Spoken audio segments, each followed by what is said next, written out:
What's going on, y'all? Welcome back to basketball. The NBA Summer League continues to roll on, and so I'm here to make sure I provide you guys a little bit of a recap as to who are some players that are really starting to stick out at this point that maybe could still help teams as free agency starts to wrap up. We're also going to do a bit more of an extended deep dive into all of the rookies today to see just kind of how they've been performing in their first kind of professional basketball action. But hey, make sure you guys like, subscribe, and comment. I've responded to every single comment on my YouTube channel up to this point, and I intend to keep on doing so. Let's get into it. So I'm not traditionally going over just all of the games at this point. In full transparency, I don't have time to watch them all. I've got a lot of busy work that I'm doing for the team that I'm working for at this point, and just got a bunch of other things going on. I'm getting married in less than a month and everything, so busy time of the year, and it's also just not really my job or really worth the time of my job and my business to be watching all these summer league games. So know that there's a bit of context missing, but we can still dive into some of the analytics and everything. I've picked out some players over the last 2 days that have stood out to me a little bit more that I think are playing interesting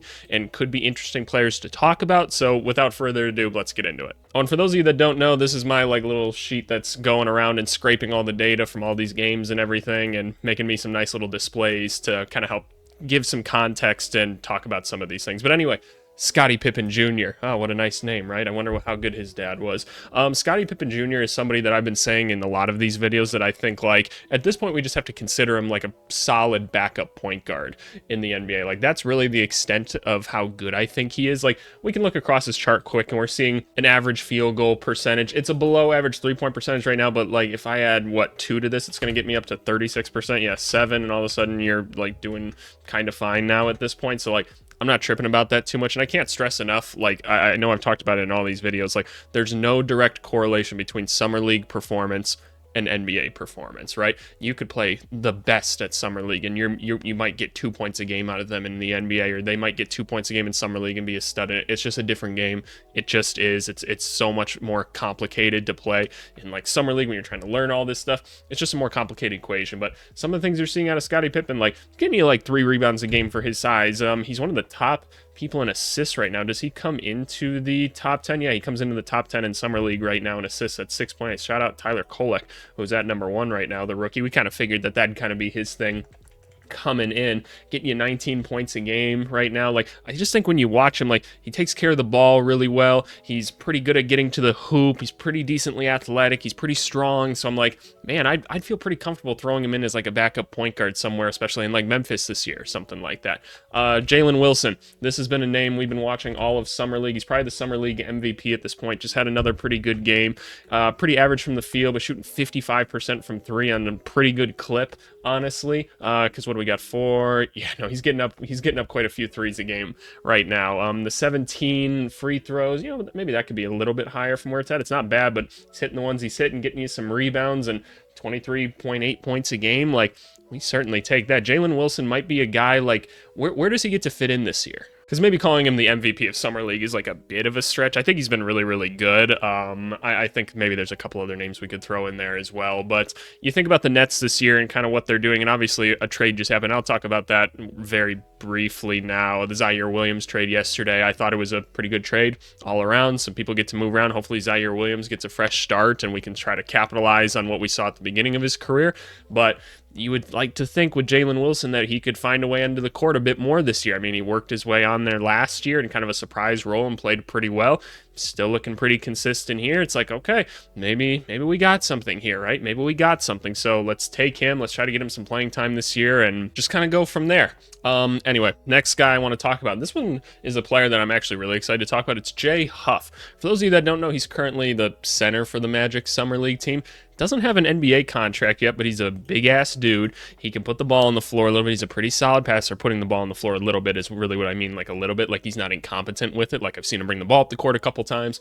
Pretty good passer. I think he's a decent enough athlete. I think he's a smart player. I think he's tough. He's went 4 for 11 from 3. That's small sample size, but that's something. And for a market that's so thin right now at center, I'm pretty confident you could throw him in as a backup NBA center this year, and he wouldn't be bad. I think he'd be decent enough, honestly. So I just want some team to go out there and get Jay Huff. Go look up some Jay Huff highlights or something like that. Tell me what you guys think of him. I'm really curious, because while the rebounds haven't been particularly great for a guy his size. He's getting you a couple blocks, getting you 16, 17 points, which, mind you, there's not many great bigs in Summer League. There just aren't, right? But I find him really interesting, and I think some team could use him. Next guy we're going to point out is Reed Shepherd, one of the rookies, right? Just want to give him a little bit of a highlight because he's had some really good things going on. While the three-point shot hasn't quite been falling since the beginning, and this is why it's so important to not take like game by game things and be like, this guy's amazing or like this guy's bad or whatever, right? Because he started out pretty hot, right? Hitting everything. He's cooling off a little bit now. He's not shooting great from three.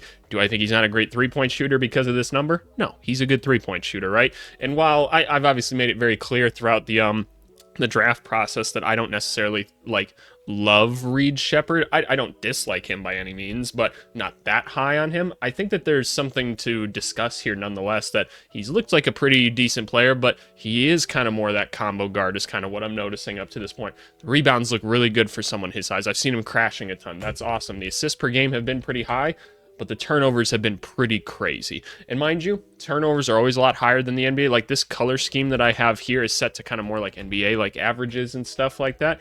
So yeah, like I'm not tripping about like a 2.5 or something like that. 4.8 to 5, that's tough, man, because you've been playing in four games. Like that's quite a bit right now. So do I think he's ready to play like point guard this year? No, I think he is more of a combo guard, and that's where I get a little bit more nervous, because then who are you guarding out there? But nonetheless, like Reed Shepherd has played really, really well in Summer League overall. I've been really impressed with like what we've seen out there, and there's certainly some potential to make something good out of it. DJ Stewart, Bulls Summer League point guard. He's put together a couple nice games at this point. Maybe this gets him a two-way contract or something like that. At the point guard spot, there's so many more players and stuff, so playing good in Summer League more often than not is getting you a two-way contract, but getting to the rim pretty well. He hasn't drawn a ton of fouls. He kind of tends to go into more of these like floaters and stuff like that, which is fine, but shooting a good clip from three right now. 7 assists a game. Again, he's one of the top ones out there right now, even more than Scottie Pippen Jr., which is cool to see. A lot of that is just Matas Buzelis kind of coming off some of these curls, and he's been attacking the rim really hard, but getting you a pretty good amount of steals. I'm not tripping about the turnovers, getting you some points. Again, just I could see him being like a nice two-way player this year. Next guy up, Khalil Ware. Y'all remember when I did my draft video and I just said, damn you, Miami Heat. Like, I hate you guys. You guys just always make the right move every single time. I was like, they were the ones that got Khalil Ware, who was just kind of considered as like, yeah, that guy could just make it work probably wherever. Goes into the best like developmental culture probably in basketball at this point, and he's just played like pretty well. Like, don't get me wrong, I think there's like some things he's trying to learn, and I know that they've been like trying to make sure his motor stays up and everything, because that was a concern in college, but motors look pretty good right now. There's been times, he's jumping for the ball a bit too much or blocking shots, things like that. We're not tripping about the three-point percentage again right now, because again, we make a couple more and all of a sudden it's not that bad, right? It's a difference of just 1 or 2 shots at the end of the day. But he's looked good around the rim. He's looked good being like at the top of the key or something like that, doing some things that Bam might do in some handoff actions or something like that, but just continues to be a good rebounder, continues to block shots. He's got so many skills that he can kind of continue to build on that I really think Khalil Ware is going to be a nice NBA player. Josh Christopher, a guy that a lot of people were very high on when he came into the NBA, but there's a reason that he hasn't quite stuck around, and that's probably more for like off the court personality type things and stuff like that, because he's an interesting player, and I'm not surprised that he's playing well in Summer League, because I mean, look at this, like getting 50% from the field, 50% from three, 100% from the free throw line.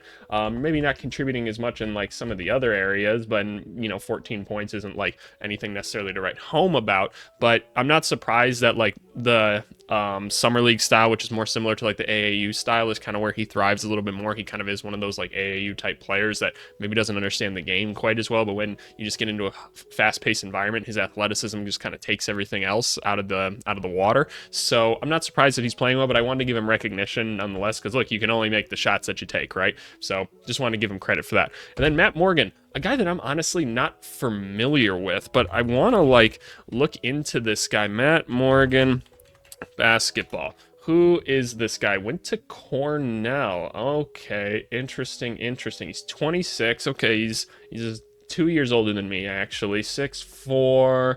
Interesting. Yeah, he's been going off in Summer League.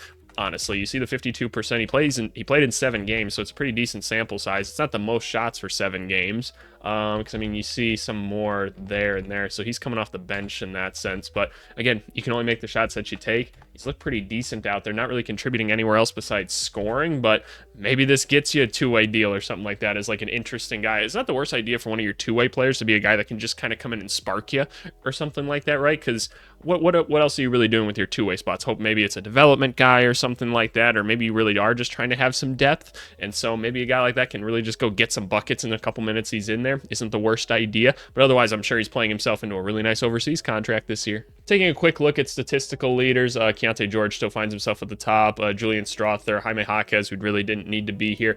Jordan Miller, Jalen Wilson. Yep, those are kind of the names that we expect to see here. Rebound leaders, Donovan Clingan, who's been kind of interesting in Summer League up to this point. I know he played last night. I don't remember exactly how he did in this one, but these are a lot of the names that we expect to see here. Again, Tyler Kolek. A lot of these assists, like these are some pretty impressive assist numbers in Summer League, in all honesty. Like these are pretty high. Steals per game, yeah, Scottie Pippen Jr., Cam Whitmore, I'm not surprised to see that one necessarily. And then Donovan Clingan, yeah, people just keep running into Donovan Clingan. Like, I don't get why. Like, he's big and blocks shots. Stop. And look, I know people are trying to get some shots up to try to get themselves a contract, but holy shit, like, probably don't run into that guy. But anyway, let's go through the rookie report. And so I've actually gone through and sorted this out by like points per game, just so that we could kind of be like, okay, who's really like connecting the dots when we look at like these draft picks, right? So we see like the 3rd overall pick, Reed Shepherd, currently 20 points a game. He's leading all rookies right now. Good for him, right? But then we go down and it's the number 17 pick, Connect, the 15th pick, Hillel Ware, Tristan Da Silva, some of the older guys, some of the more mature guys, and then you even get Buzelis,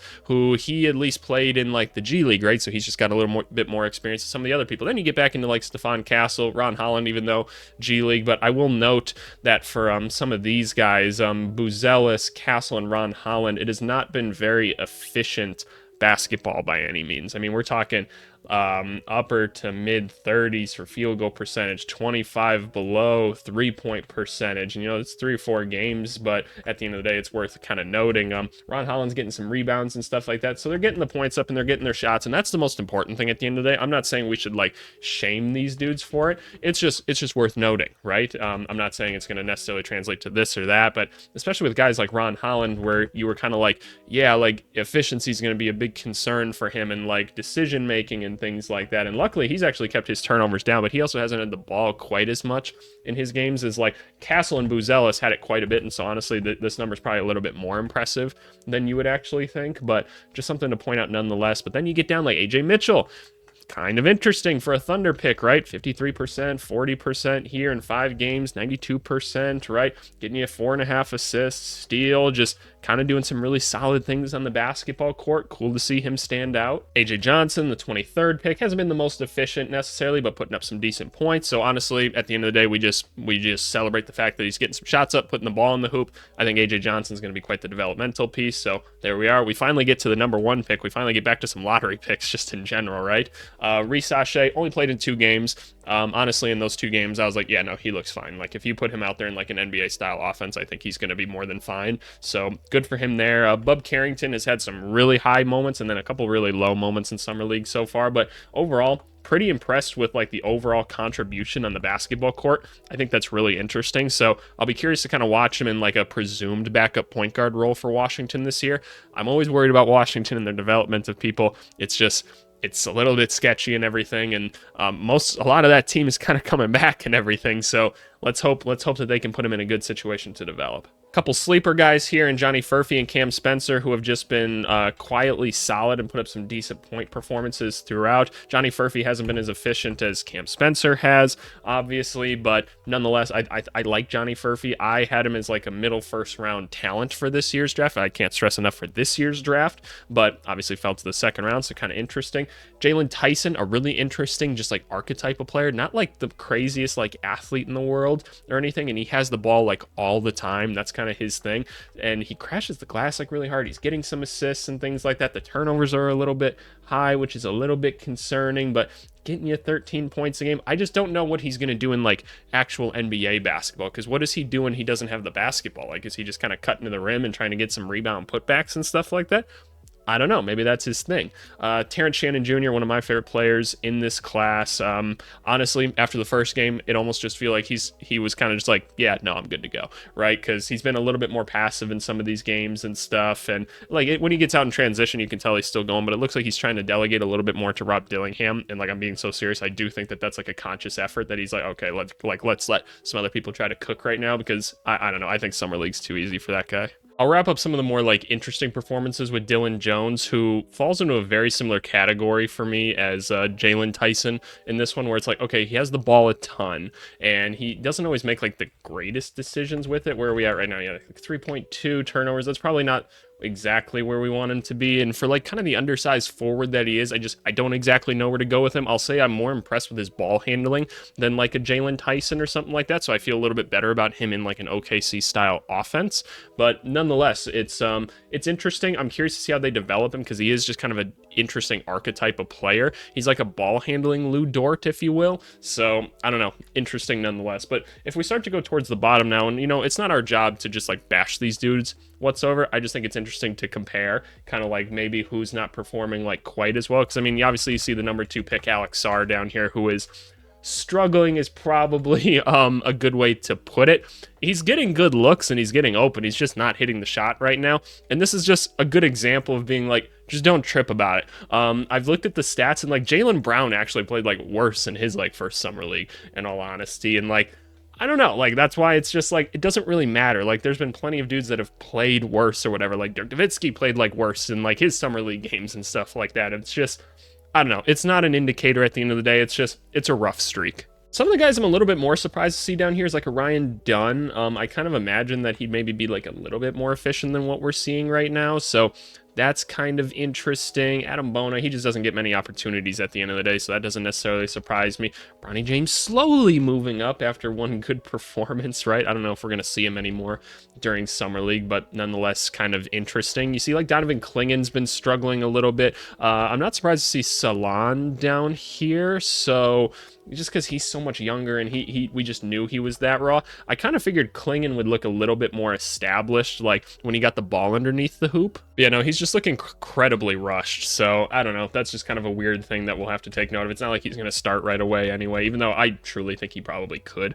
in the NBA. I'm maybe a little bit concerned after watching this now, but nonetheless, kind of interesting. By the way, Quentin Post got out in the court. That's cool. He had a good game while he was out there. The Zach Edey numbers, he got hurt in a game, right? So the numbers are going to be a little bit skewed because he technically played a game, and so his per game numbers are down, but even still 9 rebounds per game with getting hurt. That's pretty crazy. So overall, I thought Zach Edey looked fine out there, not too worried about it. Cody Williams has kind of been creeping back up. I'm surprised to see Baylor Shireman kind of all the way down here. Like, he looked so polished in his first game, and he hasn't just quite found his shot since then, so kind of interesting. And then Rob Dillingham, you knew he was going to be all over the place, right? That's kind of his thing. He's going to have hot and cold moments, especially during his rookie campaign. Not surprised. Same with like a Jared McCain and stuff like that. I just don't trip about that stuff at the end of the day. But that's kind of my little rookie report of things. Obviously not too much left of Summer League, and I'll just kind of be covering it like every 2 days at this point. And then we'll do some like overall like rankings of the rookies and stuff like that.